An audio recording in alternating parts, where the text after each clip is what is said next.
Bird dogs are a great exercise. What you're going to do is you're going to get on all fours, making sure your hands are directly under your shoulders, knees just underneath your hips.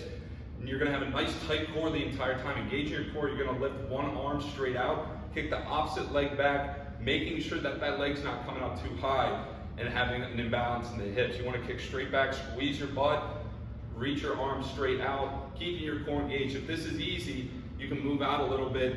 This is going to challenge your core a little bit more, kicking straight out, making sure you stay balanced the entire time.